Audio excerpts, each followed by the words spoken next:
Assalamualaikum warahmatullahi wabarakatuh. Sekarang kita masuk ke materi suhu dan kalor. Suhu adalah derajat panas atau dinginnya suatu zat. Suhu ini dapat dirasakan sebagai panas, dingin, atau hangat. Kalau suhunya rendah, kita cenderung merasakan dingin. Sedangkan jika suhunya tinggi, yang kita rasakan itu adalah cenderung ke panas. Kemudian untuk suhu sendiri itu diukur dengan menggunakan termometer. Macam-macam termometer itu ada banyak ragamnya ya. Kemudian untuk satuannya sendiri juga lebih bervariatif. Tapi adapun skala termometer itu yang diakui itu ada 4, ada Celsius, Reaumur, Fahrenheit, dan Kelvin. Perbandingan skala termometer tersebut itu dengan rumus berikut ini. Nah, rumus ini harapannya untuk bisa dihafal. Kemudian, kalau perbandingan skala termometer dengan skala X itu dapat kita lakukan dengan rumus berikut ini. Dengan rumus ini. Kemudian ini ada beberapa contoh soal. Saya kerjakan untuk soal yang pertama. Soal yang pertama, di sini harus saya tentukan rumusnya, berarti menggunakan rumus ini. Soal kedua juga menggunakan rumus ini. Kemudian soal ketiga, itu menggunakan rumus yang ini. Soal pertama, suhu suatu benda dapat diukur dengan termometer derajat Celcius menunjukkan 30 derajat Celcius. Kemudian, berapakah suhu benda tersebut jika diukur menggunakan skala Reaumur, Fahrenheit, dan Kelvin? Maka cara menghitungnya cukup disesuaikan dengan rumus. Misalnya untuk masuk kepada skala Reaumur, maka perlu kita tulis 30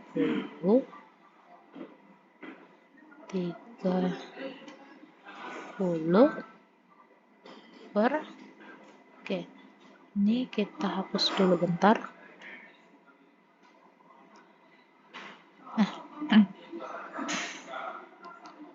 Tinggal berarti ini 30 per 5 sama dengan Reaumurnya T Reaumur per 4. Tinggal kali silang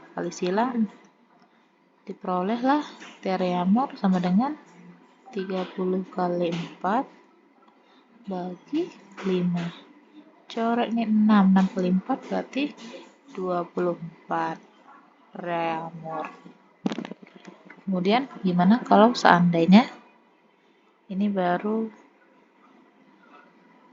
Reaumur? Gimana kalau seandainya mau dimasukkan ke Fahrenheit misalnya? Kalau dimasukkan ke Fahrenheit, ini berarti tinggal dimasukkan aja 30 per 5 sama dengan TF kurang 32 bagi 9. Tinggal dikali silang. Dikali silang berarti 30 kali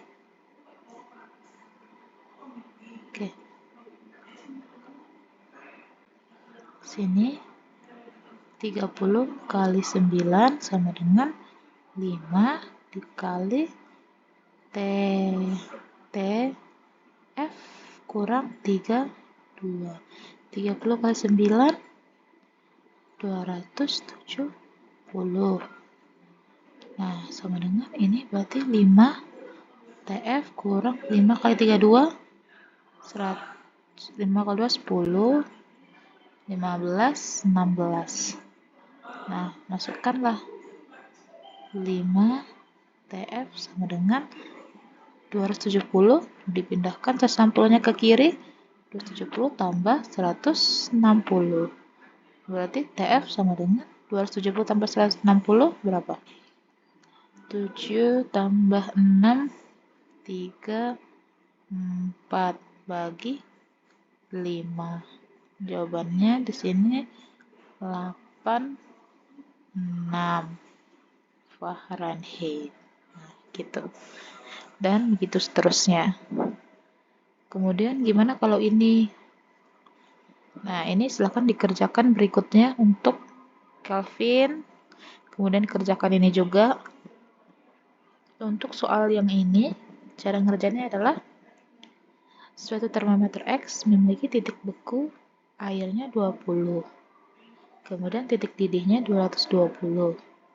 Bila suhu suatu benda itu 40 derajat Celcius, maka diukur dengan termometer X-nya jadi berapa? Dia bilang. Tinggal kita masukkan ke sini aja.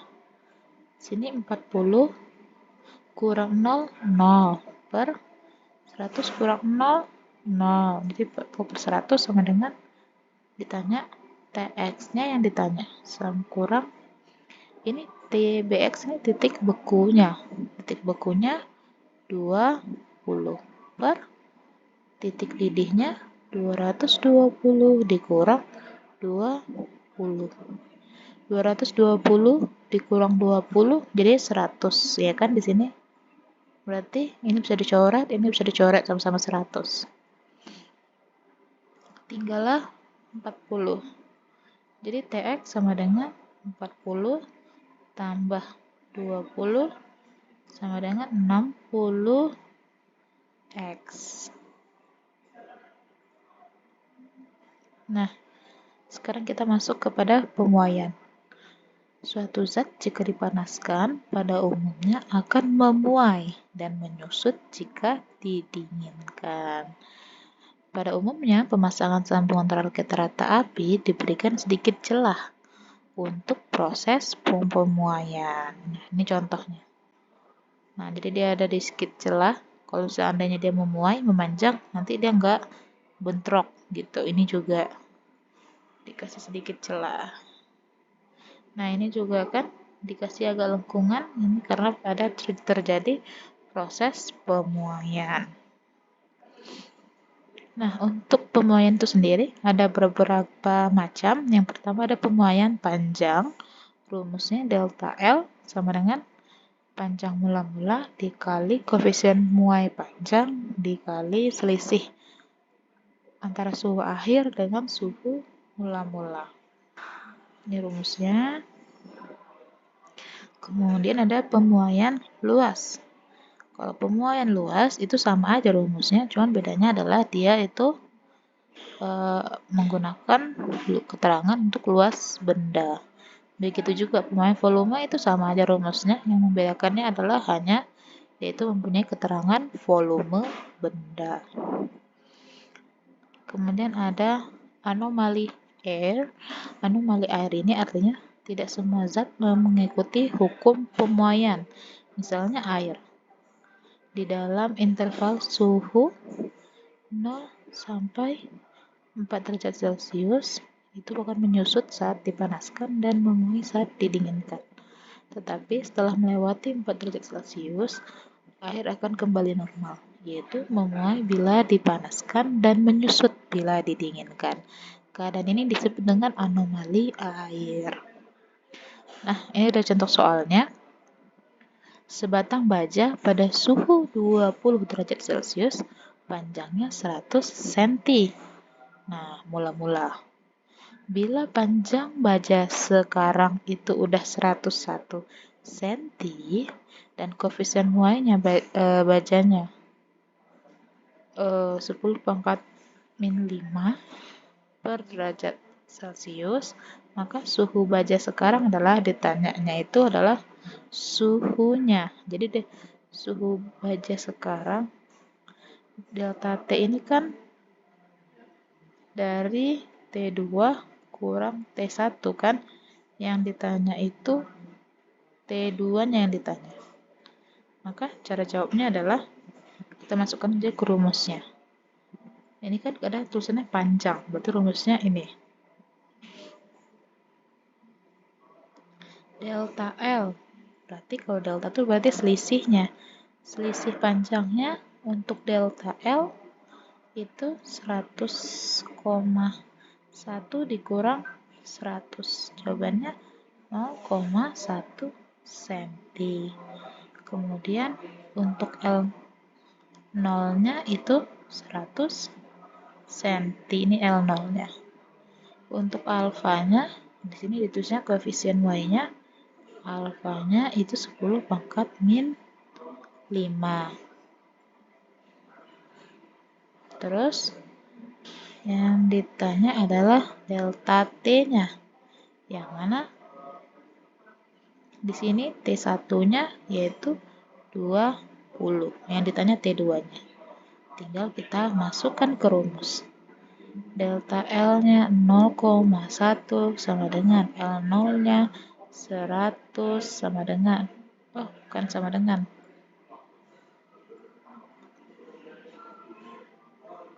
100 dikali 10 pangkat min 5 dikali ini T2 kurang T1-nya 20. Masukkan. Ini kan 0,1 ini kan 10 pangkat min 1 sama dengan 10 pangkat 2 kan 100 ini dikali 10 pangkat min 5. Ini T2 kurang 20. Nah, dari sini kita lihat ini 10 pangkat min 1 sama dengan ini 10 ini kali, jadi pangkatnya ditambah min 5. Ini T2 kurang 20. Jadi ini lanjutannya ke sini. Ini berarti 10 pangkat min 1 sama dengan 10 pangkat min 3. Ini masih T2 kurang 20. Ini kemudian dibagi, ditaruh ke samping. Jadi T2 kurang 20 sama dengan 10 pangkat min 1 dibagi 10 pangkat min 3. Min 1 dikurang min 3 jadinya 10 pangkat 2 atau 100. T2 kurang 20 berarti T2 120 derajat Celcius. Kenapa dia 120? Karena kan ini min 20 dipindah ke ruas kanan jadinya min plus jadinya 120 derajat Celcius. Itu untuk soal nomor 1. Soal nomor 2 silahkan dikerjakan. Nah, berikutnya kita belajar tentang kalor. Kalor itu adalah suatu bentuk energi yang dapat berpindah dari zat yang suhunya tinggi ke zat yang suhunya lebih rendah. Ketika suatu zat mengalami kenaikan atau penurunan suhu sebesar delta T, maka zat tersebut menerima atau melepaskan kalor sebesar, jadi rumusnya adalah Q sama dengan massa kali kapasitas. C kecil itu kalor jenis, kemudian dikali delta T itu perubahan suhu. Untuk kalor sendiri itu ada satuannya. 1 kalori itu sama dengan 4,2 joule atau 1 joule-nya itu 0,24 kalori. Nah, di sini ada beberapa contoh soal. Yang pertama ini ditanya berapa kalori yang dibutuhkan untuk mendidihkan 1 kilo air yang suhunya 30. Maka cara penyelesaiannya adalah tinggal kita pakai rumus Q sama dengan M kali C kali delta T. Nah, tinggal dikurang aja. T2 dikurang,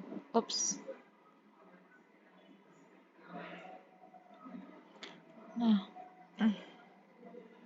dari yang diketahui ini, berarti delta T-nya sama dengan 70 derajat Celcius. Kita masukkan. Q sama dengan M.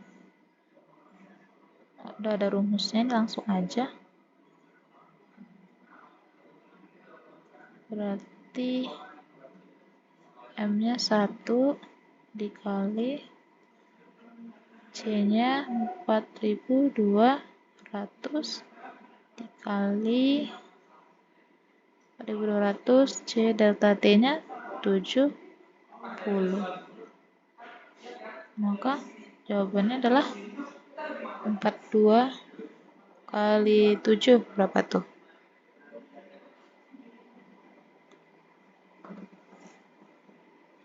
Bentar, 42 kali 7, 294 ribu. Satuannya J atau kal. Nah, kemudian silahkan dikerjakan nomor 2-nya. Nah, kemudian di sini ada azas black. Azas black ini adalah dimana Ki serap sama dengan posisi Ki serap sama dengan Ki lepas. Jika sistem terisolasi seluruhnya, tidak ada energi yang bisa mengalir ke dalam atau keluar, maka berlaku kekekalan energi. Jika bagian yang berbeda dari sistem yang terisolasi pada temperatur yang berbeda, kalor akan mengalir dari temperatur yang tinggi ke rendah.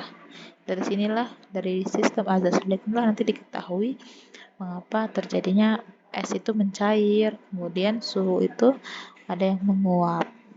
Dia pada saat jadi yang terjadi pada saat es mengalami pemadatan, artinya kalornya itu masih yang mempengaruhinya adalah massa, kalor jenis, dan delta T.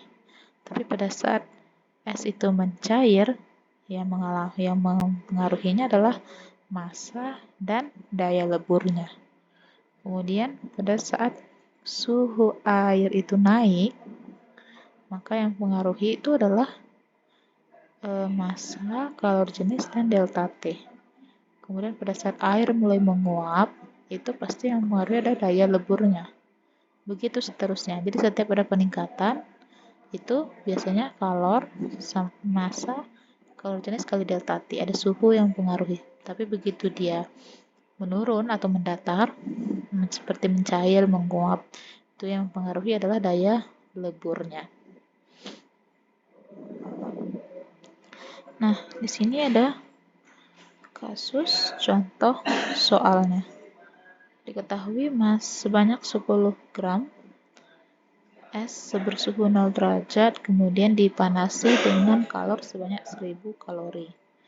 Jika kalor lebur, nah kalor lebur di sini berarti dia L 80 kal per gram dan kalor jenisnya 1 kal, maka es akan menjadi air yang bersuhu. Nah, ini yang diketahuinya. Kemudian kita lihat di sini kan, sebanyak 10 gram es dipanasi katanya. Berarti kalau dipanasi, naik dulu dia ke sini. Dia naik dulu dari 0, ini 0, kemudian naik posisinya di sini. Naik, kemudian posisi awalnya dia di sini. Dengan kalor 1000 kalori. Jika kalor leburnya 80, maka es yang akan mencair. Nah, kemudian fase kedua adalah dia memasuki peleburan ini. Jadi, yang berlaku adalah di siklus ini. Nah, jadi cara menjawabnya adalah kita menggunakan rumus Ki serap sama dengan Ki lepas.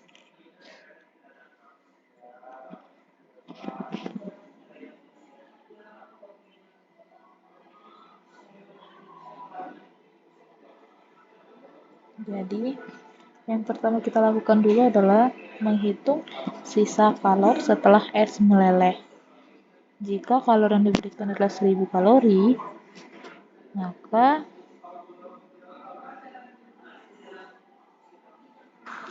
yang kita perhitungkan dulu itu adalah menghitung Ki 3-nya dulu. Kita menghitung Ki untuk kan proses yang pertama itu kan dipanasi dulu kan.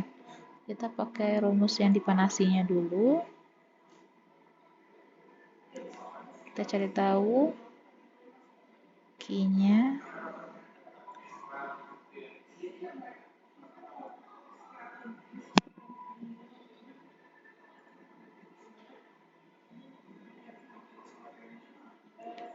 Masanya mana?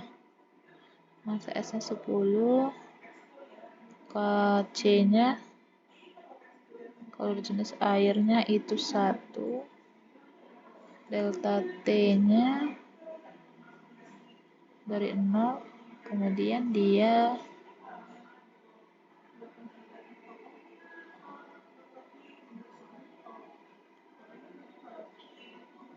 naik ke 100. Oke.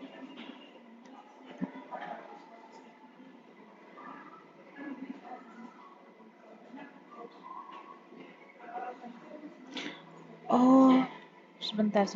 Kayaknya ada yang salah. Jadi, cara penyelesaiannya kita harusnya mulai dari leburannya dulu. Karena kan di sini udah dijelaskan, kalor yang diberikan adalah 1000. Dengan kalor yang diberikan 1000. Berarti kita nggak perlu menghitung lagi. Sini keterangannya udah jelas 1000. Oke. Sebentar. Karena dia udah ngasih tahu 1000, sekarang kita tinggal nyari tahu yang keduanya aja. Yang rumus keduanya. Q2-nya atau Q berikutnya yaitu M kali L. Masanya itu 10, L-nya 80. Berarti dapatlah 800. Terus kita mau mencari Q sisanya dulu. Q sisa. Sisanya berapa? Setelah 1000 kalori untuk pemanasan, terus ini dileburkan cuma 800. Yang dileburkan cuma 800. Maka kita memperoleh 200 masih sisanya. 200 kal per gram. Nah, kemudian dari sisanya ini kemudian nanti sisa 200 ini akan dilanjutkan ke tahap ini. Nah, jadi ceritanya tuh adalah sebentar.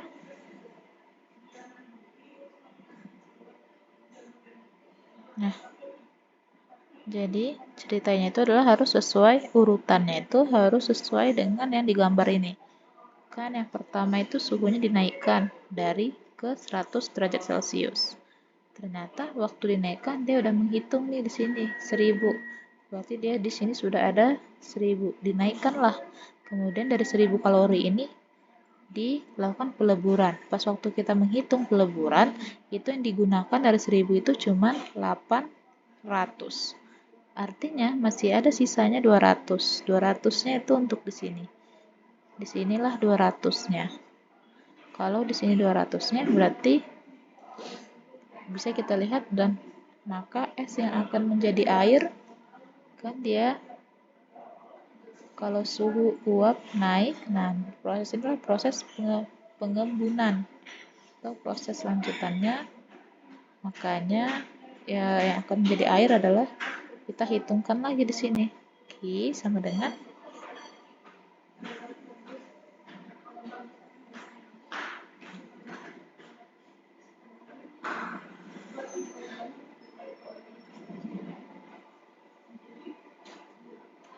maka es yang akan menjadi air harus bersuhu yang ditanyai suhunya. Berarti Q, M, C kemungkinan suhu. Karena ditanya suhu pasti suhu akhir, nggak mungkin suhu awal.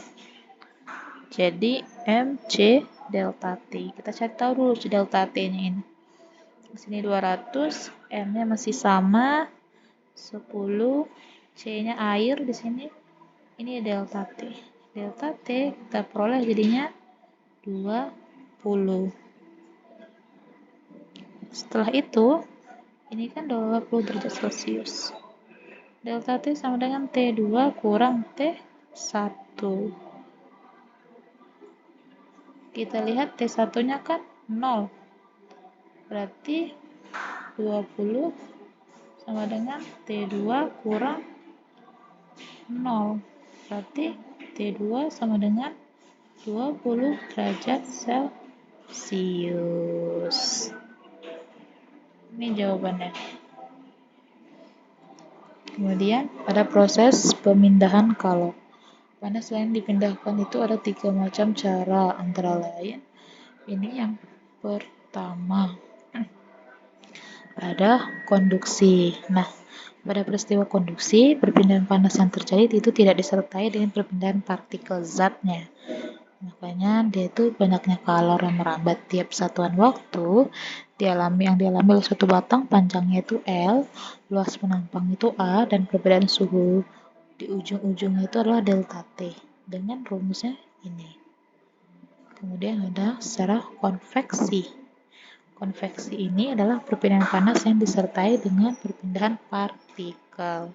Dan ini rumusnya. Berikutnya ada radiasi.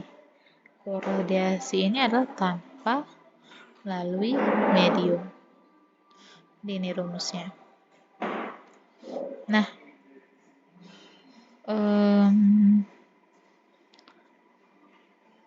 dan ini ada contoh soalnya. Untuk contoh soalnya sendiri itu lempeng kaca berukuran luas 3 meter kubik. Ini luas. Ini tinggal dimasukkan aja sih. Kalau udah luas berarti masukin ke sini. Dengan tebalnya 3,2 mm. Kemudian jika suhu pada kedua sisi adalah 25, ini tinggal dicari selisihnya. Kemudian berapa laju konduksi kalor yang terjadi pada kaca tersebut, dan ini adalah konduktivitas termalnya.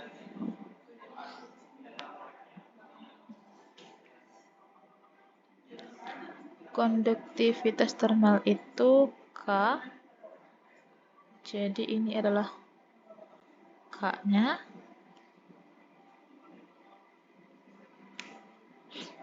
Ini L-nya itu ini. Ini tinggal dimasukin aja, berarti H sama dengan 0,8 kali 3 kali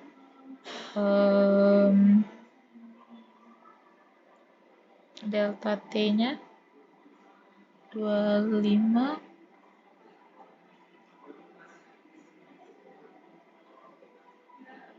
delta T-nya tinggal masukin 25 kurang ini berapa, 30 ya, delta 2 jadi 30, jadi yang besar T2 kurang T aduh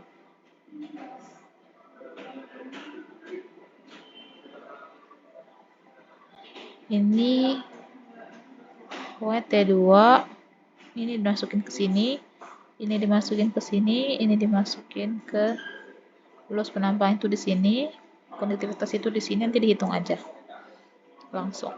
Jadi ini ringkasan kita materi pada hari ini. Jadi suatu benda itu bila terkena aliran kalor, jadi ada proses pemuaian, kenaikan suhu, perubahan wujud. Kemudian bagaimana kalor itu mengalir? Mengalirnya dia mengalami ada namanya konduksi, konveksi, dan radiasi. Silahkan dikerjakan tugasnya. Banyak-banyak latihan soal. Sekian dan terima kasih.